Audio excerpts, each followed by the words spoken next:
Así se ve una abeja reina, amigos, ligeramente más alargada que las obreras.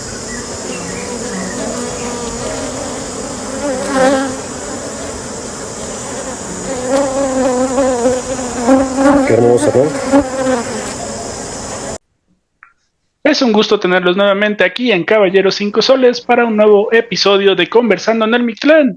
Tendremos un invitado de lujo. Sergio, ¿cómo estás? Hola, muy bien, ¿y tú? Excelente, preparado para platicar, saber más del temario que tendremos el día de hoy. ¿Preparado? Totalmente preparado y listo. También estará con nosotros mi compañera Jen. ¿Cómo estás? Bien, bien, ansiosa por un nuevo invitado y sobre todo para conocer un poquito más del tema de hoy. Excelente. Para comenzar, me gustaría, Sergio, que nos hablaras un poquito sobre a qué te dedicas en cuestión de contenido y obviamente, pues, por el temario, saber un poquito más sobre los estudios que tienes. Ok, bueno. Bueno, primero que nada, hola a todos, soy Sergio Handal Cervantes. Eh, Me dedico, pues, digamos, no de tiempo completo a la apicultura, pero como te platicaba anteriormente, pues es algo que yo aprendí hace relativamente poco, cuando inició la pandemia. eh, que pues se dio mientras yo estaba estudiando la carrera de Ingeniería en Manejo de Recursos Naturales, la cual pues va de trabajar tanto con animales, pues decir, fauna, desde insectos, aves, mamíferos, reptiles, peces, anfibios, flora, muchos tipos de plantas, cultivos, las enfermedades que llegan a las plantas, cómo evitarlas, etcétera, hongos, pues, todos los recursos naturales, suelo, agua, desde lo más pequeño hasta parques nacionales enteros, ¿no? Entonces, pues ahí tengo pues tanto el aprendizaje empírico en esto de la apicultura, como también un poquito de sustento de mi carrera profesional. Nos gustaría saber, para comenzar, Sergio, algunos mitos, ¿no? Que nos llegaron de mensajes de los invitados anteriores, incluso de algunos suscriptores. Empezando por el más común que dicen, ¿es cierto que la abeja cuando te pica muere la abeja? Totalmente cierto. Digo, se podrá dar el caso de una abeja con mucha suerte que quizá no te encajó su aguijón para que el aguijón de la abeja es algo muy interesante porque tiene una forma de arpón aserrado. Entonces, lo que hace es que cuando penetra en tu piel, pues, como te digo, es como un arpón. Entonces, al momento que la abeja quiere sacarlo, Ah, este aguijón ya no puede salir, se queda incrustado o atrapado en tu piel. La abeja, al retirarse, y como el aguijón está conectado a sus órganos internos, desprende sus órganos y estos se quedan pegados al aguijón. Porque esto tiene pues a final de cuentas es una función evolutiva, ¿no? Porque dentro de estos órganos que se puede ser parte de su tracto digestivo, se queda también la glándula que produce la apitoxina. Y esta glándula no solo se queda pegada al aguijón, sino que a pesar de que ya no está con la abeja, sigue produciendo contracciones y te sigue inyectando veneno. De hecho, creo que es uno de mis videos fijados en TikTok. Se ve muy interesante. Estás en un guante de apicultura, se ve el aguijón y se ve clarito cómo esa glándula se contrae para seguir inyectando veneno a pesar de que la abeja ya no esté contigo. Por otro lado, no nada más tiene un efecto al interior de tu cuerpo, sino que al exterior libera la feromona de agresión que atrae a otras abejas a picarte.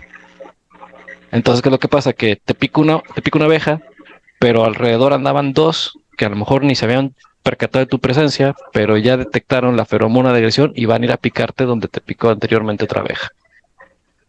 Ok, Entonces, es entonces por totalmente eso lo cierto. que vemos en las películas que terminan muertos porque un enjambre los ataca, si es posible y si se Sí, sí, puede suceder.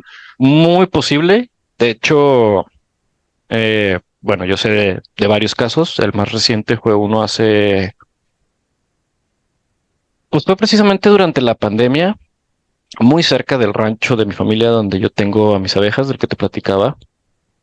Y estaban construyendo una carretera para el proyecto de la presa Libertad. No sé si lo han escuchado, acá en Nuevo León, mm, una nueva presa que está construyendo el gobierno pues, un embalse para almacenar agua para la población de Monterrey. Estaban construyendo la carretera y en una de estas máquinas Ni siquiera pasó por donde estaba la colmena, fue el solo ruido de la maquinaria pesada. El enjambre salió y el operador de la máquina, pues desafortunadamente no, pues fue un enjambre completo, fueron muchísimas abejas y pues no sobrevivió a este ataque, ¿verdad? Eh, Días después, yo encontré ese enjambre, estaba en una llanta de tráiler que estaba tirada a un lado de la carretera, muy vieja ya, medio enterrada, así, ¿no? Y ahí estaba ese enjambre y pues ya yo me encargué de rescatarlo de ahí, darle su colmena y lo reubiqué en mi apiario. Este fue un enjambre un poco, o sea, sí tuvo buena producción de miel, pero los pocos meses, como todas las abejas en la apicultura, pues, algo no les gustó y se fueron de donde yo las tenía. Eh, yo, por ejemplo, lo más que he recibido de picaduras de abeja han sido aproximadamente 200 piquetes. Y Wow. sí fui a dar al hospital, sí me tuvieron que... O sea, llega el punto que a mí se me estaba nublando la vista así gris y pues yo me estaba concentrando en no irme prácticamente. Con 200 piquetes, no te quiero hablar si... Pues una colmena de abejas puede ir de 10,000 a 50,000 abejas. ¿Y tenías puesto el traje que llevan? Sí, de hecho todos los piquetes fueron concentrados en las manos porque malamente, error mío, error consciente que estaba cometiendo, me puse unos guantes que no eran los adecuados. Y pues no todos los aguijones lograron pasar, pero por lo menos 200 sí fueron solo en las manos los piquetes, pero yo me inflamé hasta la cara. O sea, mi cara se veía como si me hubieran picado en la cara. Y pues es por Realmente, la sí, realmente es peligrosísimo. muy peligroso. O sea, si eres alérgico, un solo piquete te puede matar. Ok. Jen, por favor, coméntale al invitado qué te gustaría saber sobre las abejas. Yo sí tengo como que una duda. En lo personal, a mí creo yo, no, la verdad no puedo decirlo con seguridad, pero sí me da como que un pavor cuando se me acerca una abeja. El zumbido en general, como que a mí me asusta, ¿no? Ya. Pero no soy de que las quiera aplastar o matar, no, al contrario, ¿no? Yo les tengo mucho respeto y sobre todo mucho cariño porque las ves en unas fotos así todas chiquitas, peluditas, bonitas y ya me dan ternura en lo personal. Pero sí me gustaría saber qué debes hacer, o sea, cuál es qué se debe hacer en caso de alguna picadura o en caso de que ya te haya picado, porque a muchos sabemos cómo, pero realmente no lo hacemos bien a lo mejor. Ok, bueno, mira, si ya te picó la abeja, pues claramente lo primordial es quitar el aguijón. Porque, pues como mencioné, el aguijón puede atraer a otras abejas y te va a seguir, ¿cómo se llama? Inyectando veneno. Pues se me fue el nombre de la palabra, inoculando su apitoxina. Si tú no quitas el aguijón, pues la glándula va a seguir haciendo contracciones, va a seguir entrando veneno y pues la reacción de tu cuerpo va a ser mayor a que Claro. si te quitas, entre más rápido te quites el aguijón, menos va a ser el efecto. Algo que puedes hacer es, mucha gente pone frío porque piensan que la inflamación baja con el frío. Bueno, sí baja con el frío, pero esta no es una inflamación por un golpe o porque me lastimé, o por un tendón, un ligamento. Es Sí, una sí. inflamación por una toxina. Cuando tienes toxinas, necesitas desnaturalizar esa toxina. Entonces, lo correcto es aplicar calor. Ok. Una compresa caliente, no va a actuar como por arte de magia, pero va a ayudar. Y bueno, si ya tienes antecedentes o es una persona que tiene antecedentes de alergias a insectos, no necesariamente la abeja, pues directo al hospital. Ya sea que a lo mejor llegas al hospital y en lo que te pasan que no te pasaron en urgencias porque se tardaron, porque te veían bien y se te pasa, pues qué bueno, ¿no? Pero si en 15 o 20 minutos te das un efecto alérgico mayor y se te empieza a cerrar la garganta, pues al menos ya estás de camino o en el hospital. Y ahí sí ya te atienden rápido, ¿no? Sí, sí, claro. Y por ejemplo, otra duda, ¿no? Con respecto a, he visto muchos casos en donde graban desde muy lejos a las abejas cuando están como que, no sé si podría decirse molestas, que están, o sea, ves un montón de abejas en un lado y tú tienes que pasar a fuerza por esos lados. ¿Qué sería lo más recomendable? De plano no pasar, alejarte o pasar tranquilamente. ¿Qué se debería hacer en esos casos? ¿Refieres cuando están así como que volando? Ajá, como alborotadas, porque hay muchas veces en donde ves, no sé, una colmena y las ves todas alborotadas, pero dices, no paso, ¿qué hago? Me voy, están enojadas, Es- no están enojadas, o sea, me echo agua, me tiro a un río.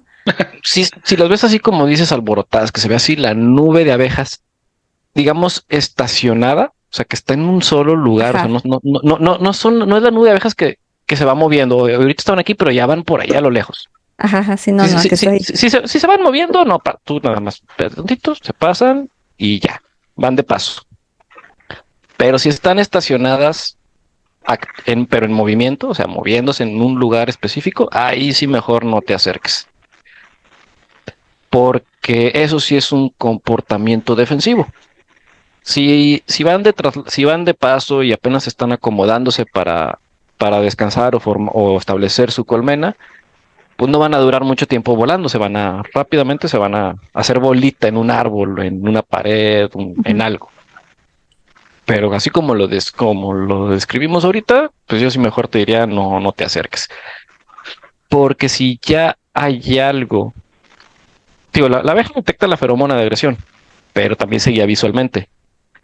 Entonces, si están algo que las hizo enojar ahí y tú vas y te acercas, sí te puedes arriesgar a que te piquen. A lo mejor una que andaba ahí por alrededor de las que sí sabían a qué estaban atacando, va y te ataca a ti por error, pero ya te dejó la feromona de agresión. Mm, Entonces sí puede atraer a otras abejas. Esto te lo digo porque a mí me ha pasado. De hecho, cuando yo apenas estaba aprendiendo con un amigo pues él es apicultor desde 3 generaciones antes, él y su ujú. papá. Él estaba capturando una colmena que encontramos en estado silvestre para ponerla en una colmena artificial. Y yo estaba, pues, ¿qué te digo? Fácil, 35, 40 metros de donde él estaba. Y de repente sentí un piquete en el cuello, o sea, yo no estaba haciendo absolutamente nada. Las abejas estaban concentradas en él con el traje y se vino a picarme. Y después de esa fueron 2 y luego ya eran 5 y más. Tuve que correr y me aventé al río que afortunadamente estaba ahí cerca. Sí, sí. Entonces sí, yo te recomendaría mejor, pues con cuidado. Y si las ves hechas bolita ya así como que están descansando, pues ahí sí, pues bueno, paso por un ladito sin acercarme mucho, obviamente no molestarlas y no hacer ruidos fuertes.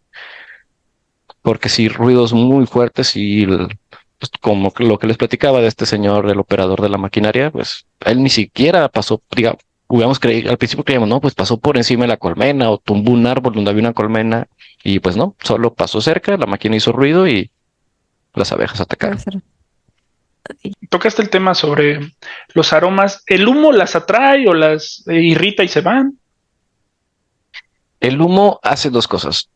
Una es engañarlas a pensar que pues el lugar donde viven se está incendiando. Entonces, ¿qué es lo que hacen las abejas cuando pasa esto? Ellas empiezan llenan sus reservas de miel, lo que cada abeja puede llevar consigo y vámonos, o sea, agarra lo que puedes y vámonos a buscar otro lugar donde vivir. Con eso las distraes mientras tú haces el manejo, porque, o sea, tampoco las saturas de humo, porque pues eso ya sí, pues es perjudicial y pues no, tampoco quieres que se vayan. Es más que nada para cuando están muy agresivas, las distraes un poquito. Y volvemos al tema de las feromonas. Ocultan esas feromonas que las abejas desprenden. De hecho, esa que les platicaba que me picaron esas más de 200 abejas en las manos, yo iba cargando un alza, que es pues el cajón donde vienen todos los bastidores con miel. Estaba cosechando. Empiezan a picarme y yo por no dejar caer la miel así, fui y la puse en la camioneta, me seguían picando, voy, cerré la colmena. Y luego ya agarré el humo y empecé primero a quitármelas de una mano y luego de la otra, pero ya se me vinieron otras poquitas a la otra mano. Y así estuve varias veces echándome humo en las manos para poder quitarme esas abejas. Porque pues si empiezas a aplastarlas o algo, pues va a ser más feromona de agresión la que vas a dejar ahí embarrada en ti y pues son más abejas los que van a venir y todo eso. Ya eventualmente pude quitarme la mayoría, me metí a la camioneta con todo y el traje y empecé a manejar rápido con las ventanas abajo para que se salieran. Mientras le hablaba a mis papás, oye, ¿sabe qué? Pasó esto, voy para allá, vénganse a ver dónde los veo en la carretera, porque no sé hasta dónde voy a llegar. Y así fue, me los topé en la carretera y ellos me llevaron al hospital. Qué bueno que no pasó a mayores, pero realmente sí era complicado, ¿no? Que la situación ya era bastante, ¿cómo decirlo?, agresiva en cuestión de que ellos tenían que estar ahí por los sensores, por todo lo que nos estás comentando, y estando tú solo, pues es complicado, ¿no? Sí, eso también fueron una receta para el desastre ese día. Me fui completamente solo a trabajar con las ovejas, a cosechar solo. O sea, puedes revisar un apiario tú solo. En plan de, ok, las abro, las reviso, saco 1 o 2 bastidores, a ver cómo están, levanto las alzas, yo echo el humo, pero sin hacer una intervención o un manejo mayor de las abejas. Cuando estás cosechando, pues ellas lo ven como me están quitando mi miel, pues la voy a defender con mi vida. Y es cuando, obviamente, es cuando más agresivos se ponen. Entonces digo, fue eso, que fui solo y pues los guantes que no eran los adecuados, y aparte era un día que estaba nublado. No se debe hacer manejo de abejas cuando está nublado, cuando está lloviendo, cuando está haciendo mucho frío, porque las abejas seguían su método de vuelo es guiarse por el sol. Ellas hacen un mapa mental de lo que vuelan mediante el sol. Cuando no hay sol, son muy pocas las abejas las que salen de la colmena. Entonces, la mayoría, digo, pueden ir de 10,000 a 50,000 abejas. Digamos, el 90% van a estar dentro de la colmena, o el 95%. Si tú vas a robar una casa, te vas a ir a meter robo a una casa donde viven 10 pelados, ¿cuándo prefieres meterte? ¿Cuando andan todos trabajando o cuando están ahí todos en la noche? Pues, cuando no hay. Pues claro, entonces pues no vas a ir a meter, ¿qué es lo que pasa con las abejas? Vas a meterte a quitarles la miel cuando están ahí las 50,000 abejas, pues te estás agarrando a madrazos con 50,000 y no con 10,000. Es realmente muy interesante lo que nos estás comentando. Me gustaría mencionarles a los suscriptores y a las nuevas visitas del día de hoy que si tienen alguna duda o algún comentario, por favor déjenlo y lo estaremos mencionando en otro podcast. Pasando al siguiente tema, obviamente que tiene interés para los suscriptores, hablan mucho sobre las diferencias entre animales domésticos, granja y exóticos. Obviamente, pues los que no somos conocedores, realmente nos gustaría saber cuáles son las grandes diferencias entre estos tres. Bueno, yo ahí lo dividiría en dos. Domésticos y, bueno, a ver, me dijiste domésticos, de granja y exóticos, ¿verdad? Es correcto. De granja o rancho nos comentaron, pero Bueno, los animales de granja, el que sea, entra en animal, se considera animal doméstico. Cuando tenemos mascotas, son animales de compañía, pero siguen siendo animales domésticos, porque pues como su nombre lo indica, son animales que han sido domesticados, y la mayoría al día de hoy son, digamos, razas o incluso especies que el humano ha ido creando a lo largo de cientos o miles de años mediante selección genética. Es decir, son animales que no existen en la vida silvestre. Amén. Bueno, salvo que esos animales hayan sido liberados en el medio silvestre, pero ya no, ahí no se les podría considerar exóticos, como especie exótica invasora, pero también se les llama ferales, como por ejemplo los perros. El perro, al final de cuentas, pues su nombre científico es Canis lupus familiaris, es decir, es un lobo. La especie es lobo, con una subespecie que es familiaris, y pues es un animalito domesticado, pero naturalmente su instinto es el de un lobo. Por eso por ejemplo, yo tuve un problema el año pasado, sí, el año pasado. Nosotros tenemos lo que te platicaba hace rato, una de estas UMAS, unidades de manejo para la conservación de la vida silvestre, precisamente venado cola blanca. Y estábamos criando así con biberón a un venadito cola blanca que pues su mamá no pudo cuidar. Ya eventualmente estaba un poquito más grande. Al principio lo teníamos aquí en mi casa. Lo llevamos ya a la UMAS, se puso en un corral destinado para él y todo. Y un día en la mañana llegamos y nos encontramos con una manada de perros ferales o salvajes que estaban dentro de ese corral y que se habían comido al venadito.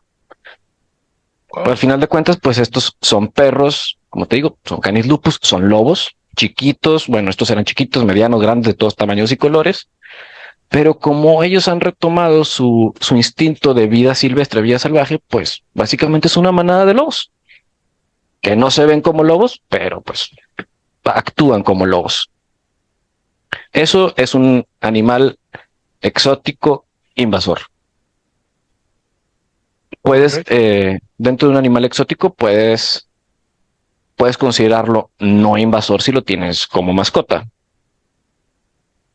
Puedes considerarlo doméstico, sí, entonces por eso digo, es como que como este enramado de, tendríamos que hablar de un animal en específico para decir, este animal es esto, porque yo te puedo hablar de una jirafa, pues es un animal silvestre nativo de África. Pero si te hablo de una jirafa que está en medio silvestre aquí en México, pues es un animal, una especie exótica invasora. Entonces, una especie exótica, pues básicamente es una especie que está fuera de su lugar de distribución natural. La especie doméstica, pues, al final de cuentas, la que, como su nombre dice, tiene un uso, no voy a decir propósito, porque una vez como entra en debate por eso, un uso doméstico tal cual, ya sea desde animal de compañía, animal de trabajo, animal de producción, pues de lo que gustes, ¿no? Todo animal doméstico puede tener una función o tiene una función zootécnica. Desde, por ejemplo, en el caso de perros, pues puede variar desde perro de cacería, trabajo, de acompañamiento emocional. Y pues ya, por ejemplo, si nos vamos a estas especies ya muy trabajadas en ámbitos estéticos, como los pug, los shih tzu y estas cosas, pues ya prácticamente se les considera razas de ornato. O sea, su función zootécnica es la compañía, sí, pero al final, pero más que nada el ornato. O sea, que se vea bonito. Por eso están en estas competencias de a ver cuál es el que tiene el pelo más bonito y más largo y eso. No sé si divagué mucho o si expliqué así como que bien la diferencia entre estos tipos de animales, pero podemos indagar más, claro. Cualquier duda. Sí quisiera preguntar respecto a los ajolotitos, porque hubo una temporada, creo que todo el mundo estuvo muy atento a ese tema, que pues muchos estaban a favor, otros en contra, otros hubo, bueno, yo no opiné, porque la verdad no conozco mucho respecto al tema, pero sí se supo que hubo una vez, hace no mucho, en donde juntaron varios ajolotitos y los liberaron en el río. No me acuerdo exactamente cómo fue la noticia, pero no sé si la llegaste a escuchar, que los liberaron en el río. No supe qué pasó con esos ajolotitos, creo que no sobrevivieron, pero tu opinión respecto a eso, ¿cuál fue? Sí, bueno, es que un animal que vas a reintroducir, bueno, entrada no recuerdo muy bien la nota, pero sí sé de qué nota me hablas. Ajá. No recuerdo muy bien, pero creo que uno de los errores era que no sé si no fueron liberados exactamente en su hábitat natural. Es decir, ok, Ajá, sí. son animales de agua. Ok, vamos al río. Ok, pero no son nativos de ese río, son nativos del lago de Xochimilco, si no me equivoco. Ajá, creo que fue ahí donde los liberaron, creo. Bueno, pero creo que ahí el problema, y la verdad, yo ni siquiera conozco el lago de Xochimilco, pero a lo que tengo entendido, pues son los temas de contaminación y todo eso. Entonces, pues ok, tristemente a lo mejor el ajolote en su hábitat natural ya no es muy abundante, no sé si incluso si ya está extinto tal cual ahí, pero no puedes liberar ningún animal, bueno, yo creo que si acaso las tortugas de tierra, pero pues porque son muy resilientes, ¿no? Pero no puedes liberar un animal que fue nacido y criado en cautiverio a su hábitat natural, a más así porque sí. Perdón. ¿Por qué? Pues porque es un animal que está improntado, está acostumbrado a que el humano le va a dar su comida y está acostumbrado a que no tiene depredadores. Claro. ¿Qué le pasó a este venadito del que hablábamos hace rato? Aparte que estaba en un corral y pues estos perros rompieron la malla y se metieron y bueno, todo eso, ¿no? Pues como era un animal que estaba improntado y que apenas iba a entrar a su enriquecimiento ambiental, es decir, estar en un semi-cautiverio para poder ser liberado, Claro. pues él no veía a los perros como depredadores. ¿Por qué? Porque aquí en mi casa hay una perrita chihuahueña. Entonces, ese venadito está acostumbrado a ver a los perros como un animal amigable. Te aseguro que Ujú. ese venadito, pues cuando vio a los perros no hizo por escapar. Sí, Entonces pasa lo mismo. cualquier animal, o la gran mayoría, tú los reproduces y crías en cautiverio, pues cuando son liberados a su medio natural, muy difícilmente van a sobrevivir. Puede que... Claro. Pues es un volado al final de cuentas, ¿verdad? Si el animal encuentra alimento y encuentra agua sin rápido y tiene la suerte que pues, no se le topa ningún depredador, pues va a sobrevivir. Pero la verdad es muy, muy difícil.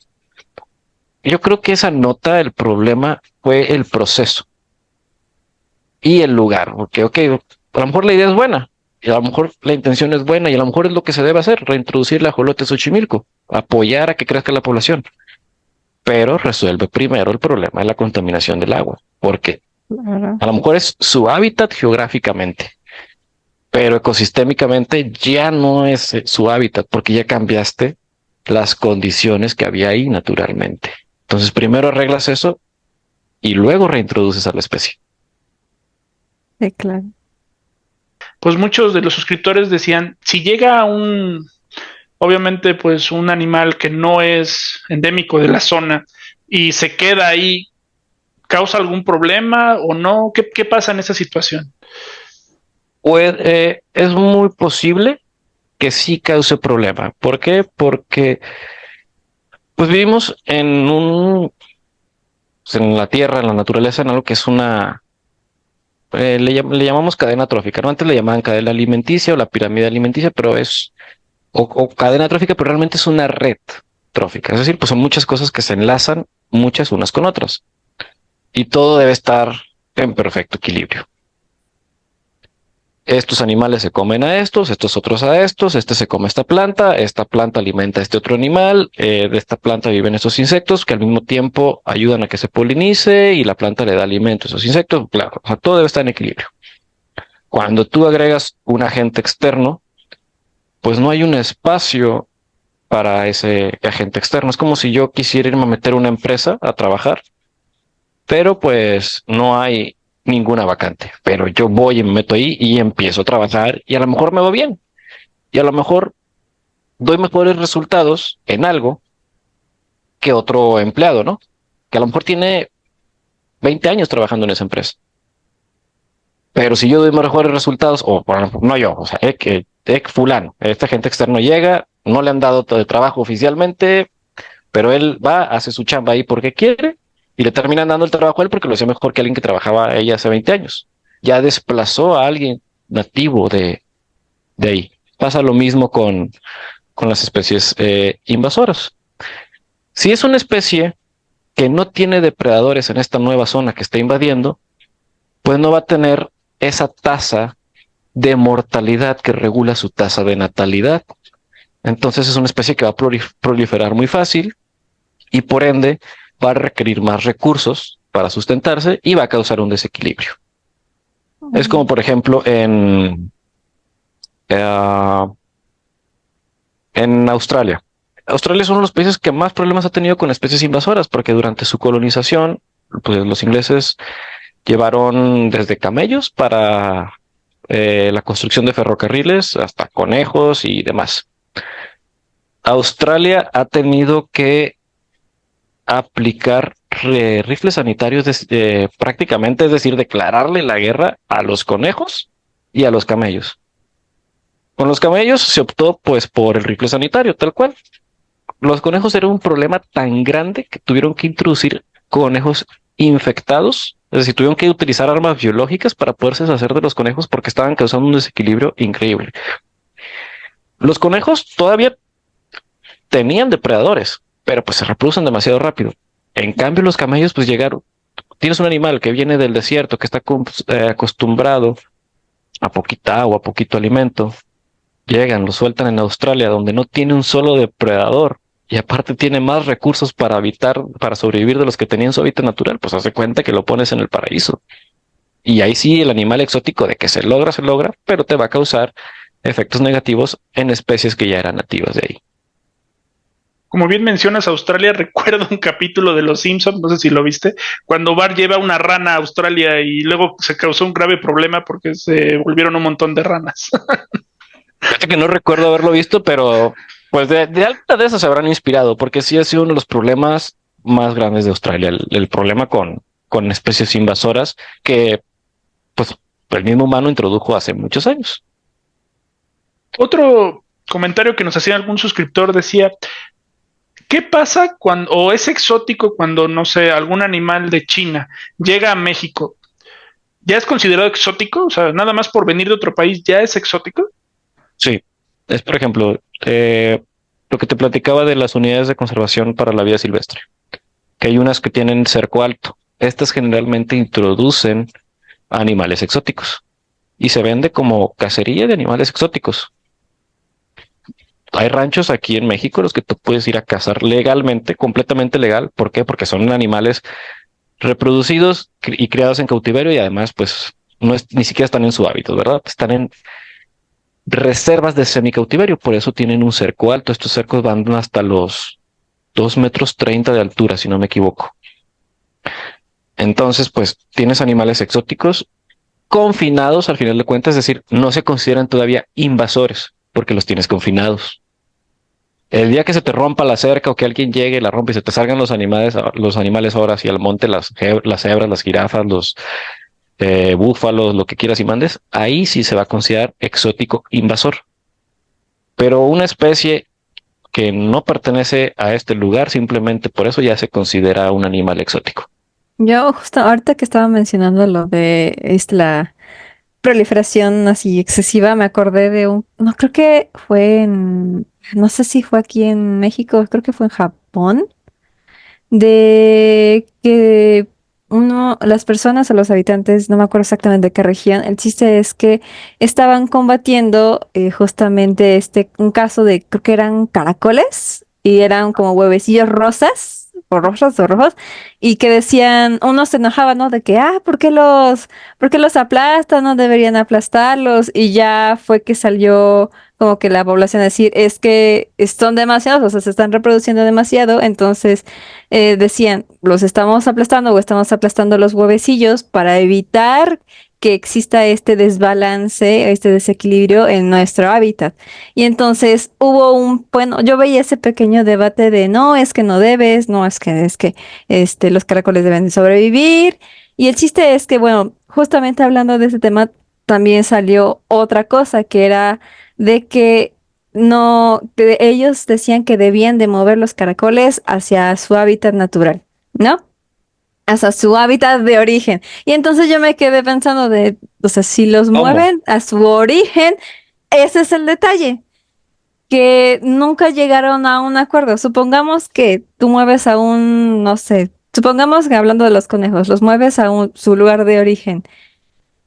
La proliferación seguiría, ¿no? Seguiría pasando exactamente lo mismo que nos acabas de mencionar. No, y aparte, digo, perdón que te interrumpa, estás No pasa hablando de una especie en específico que no es humanamente posible. Ajá, en O este sea, hacer caso, una reubicación total de caracoles de donde son exóticos a donde son nativos. Estás hablando de algo fantasioso, utópico que, o sea, dijeras tú, los hipopótamos de Colombia, que son 200 y tantos, y son animales grandes que puedes sedar, y ni aún así la gente y ni aún así se animan a hacerlo. Ahora imagínate con animales chiquitos que vete a saber cuántos hay es más, en un jardín de una casa normal, no acabas. y por ejemplo, en ese caso de los caracoles, bueno, creo que son caracoles, ¿cómo ese tipo animalito, insecto, es que no sé cómo sería ideal categorizarlo? Son moluscos, pero siguen siendo animales. Insectos Ajá. también los puedes mencionar como animales. En especialmente ese tipo de caracoles, ¿cómo llegó a pasar esa reproducción tan rápida? O sea, ¿sí los caracoles se reproducen tan rápido igual que como conejos o cómo? Ah, sí, no, los moluscos, mientras tengan, si están en edad reproductiva y teniendo acceso a recursos suficientes, ponen muchísimos huevos. A lo mejor no son animales que se reproducen. El dato de cada cuánto se reproducen, ese sí te lo debo, que honestamente Ajá. no lo sé, pero sí sé que un solo caracol te pone un mundo de Sí. huevos. Sí, o Ay. sea, y ahorita que mencionabas esa parte de que es que la gente dice que no los destruyas y todo, entiendo esa parte de que mucha gente le explicas, oye, es que pues es que el animal está causando daño. No, es que no lo puedes destruir, es que ¿por qué lo matas? Y es que ¿por qué esto? No sé qué. Vuelvo al ejemplo que tomo con este venadito, ¿no? Que les platiqué, lo mató una manada de perros ferales, una manada de lobos al final de cuentas, que estaban dentro de una unidad de conservación para la vida silvestre, es decir, en una zona donde el objetivo primordial es conservar a la vida silvestre nativa.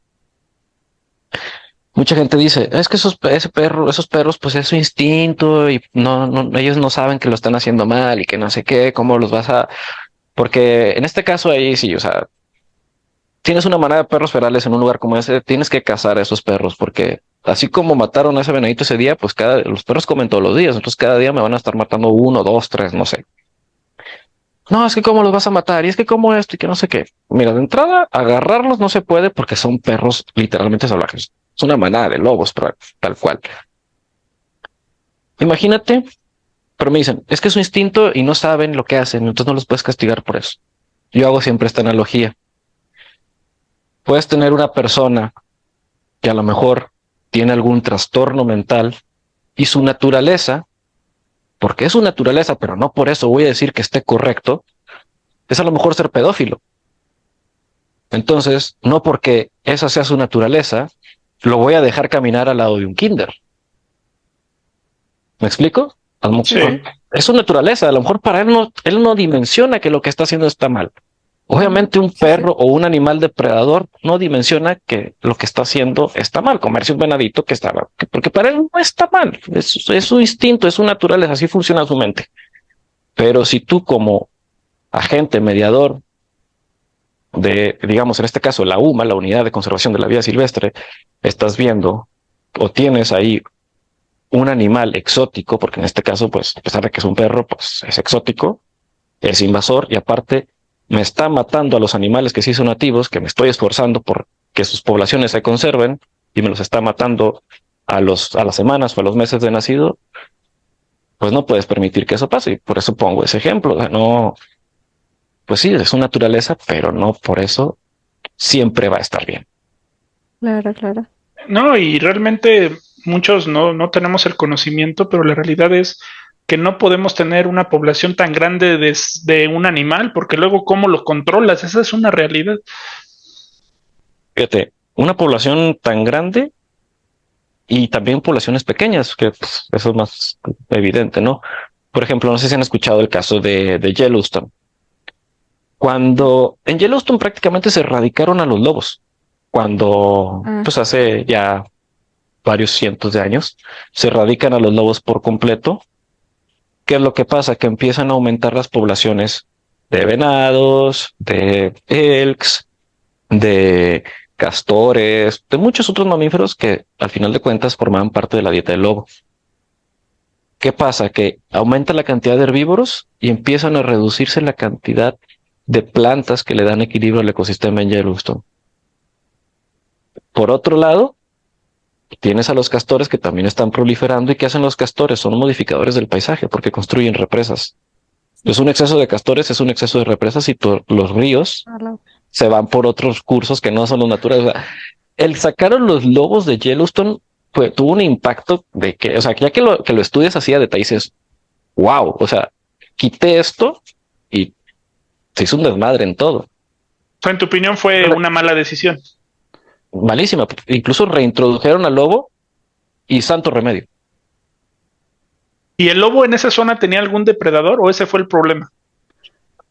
El lobo, el lobo puede tener depredadores, sí, pero es raro y generalmente, pues por ejemplo, en la zona de Yellowstone, el oso grizzly, el oso pardo, el oso grizzly y el oso negro son los potenciales depredadores que puede tener ahí el lobo.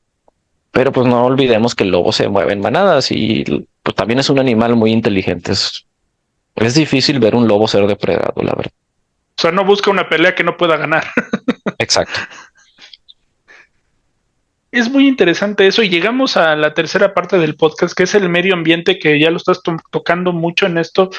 ¿Qué podemos hacer las personas que obviamente no tenemos un conocimiento, pero queremos dar nuestro granito de arena para apoyar a que los animales tengan un mejor medio ambiente? ¿Cómo es posible eso?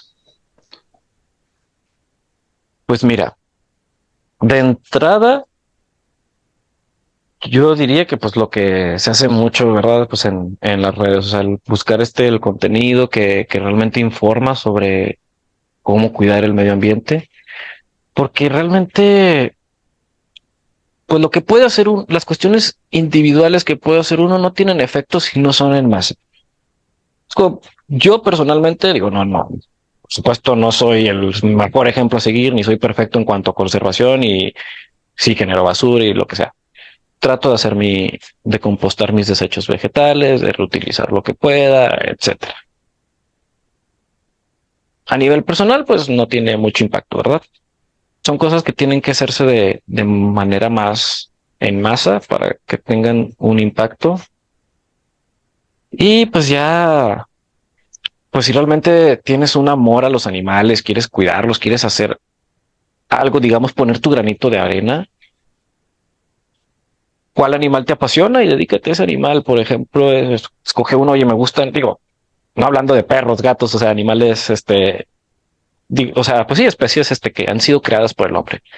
Oye, me gustan las tortugas.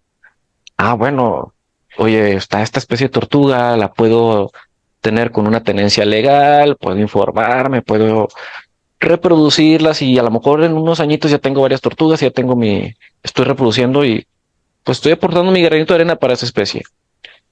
Yo algo que hago aquí, por ejemplo, en mi casa es tengo un jardín de polinizadores, principalmente con una planta que se llama Asclepia curasábica. Esta planta es forma parte esencial de la ecología de la mariposa monarca. ¿Por qué? Porque la mariposa monarca pone en esta planta sus huevos, se alimenta de la flor, poliniza la flor, y como pone aquí sus huevos, cuando nace la larva o la oruga se alimenta de las hojas de esta planta, o de la planta en general. Ok. Esta planta es tóxica, Ah, caray. pero no para la mariposa monarca. Lo que hace la mariposa monarca es que absorbe estas toxinas y son su medio de defensa contra los depredadores.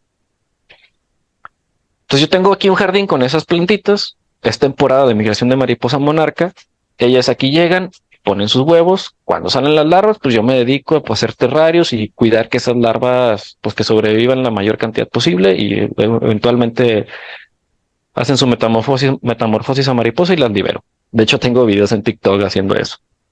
O sea, es ir integrando mediante instituciones, mediante pues todo lo que puedes hacer tú como individual, pero obviamente llegar a un lugar donde se pueda hacer grupales cuando se hacen realmente los cambios, es lo que más o menos voy entendiendo.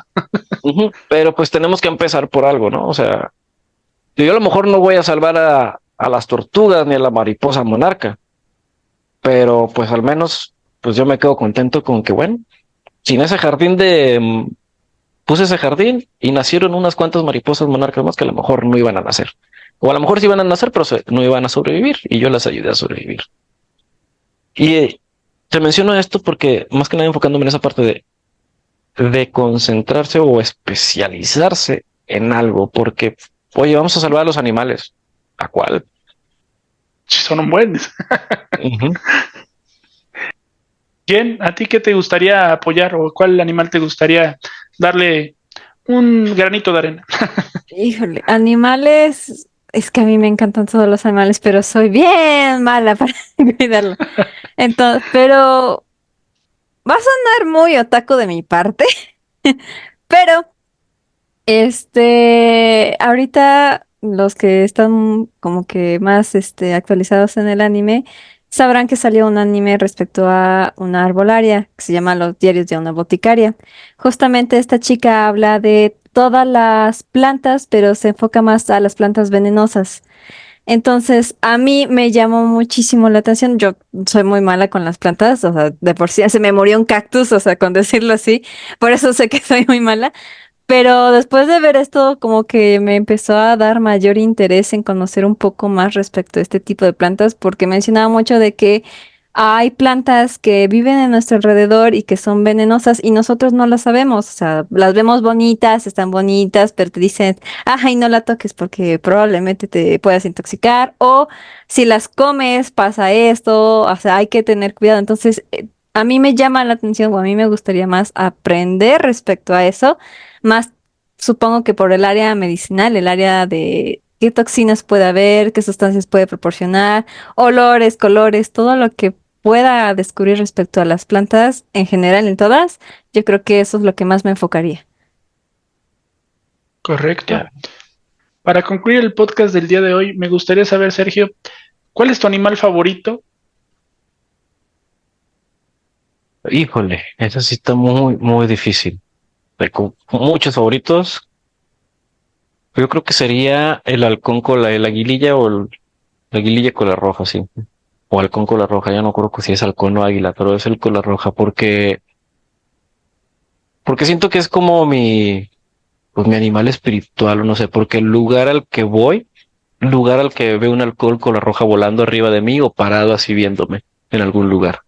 Y sobre todo pues de toda la vida en el rancho de mi abuelo, o sea, si ando ahí, a donde volteé, hay un halcón con la roja viéndome.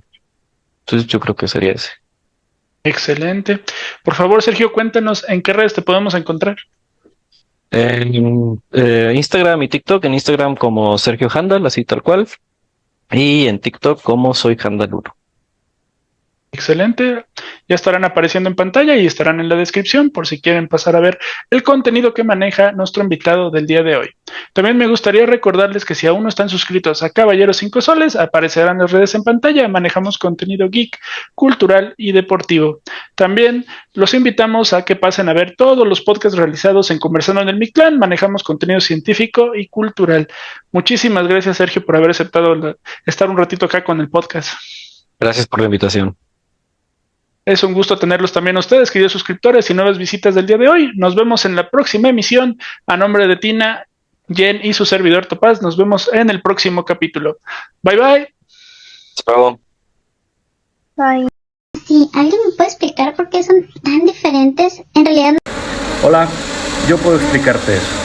Como puedes ver, tengo un ejemplo bastante similar. 2 frascos de miel de distintos colores. Algo que tal vez te sorprenda es que ambas mieles fueron cosechadas de la misma colmena. La diferencia radica en la temporada de floración. Es decir, en una época del año florecen unas plantas y en otra época florecen otras. Y es la flor de origen la que determina el color, sabor y textura de la miel.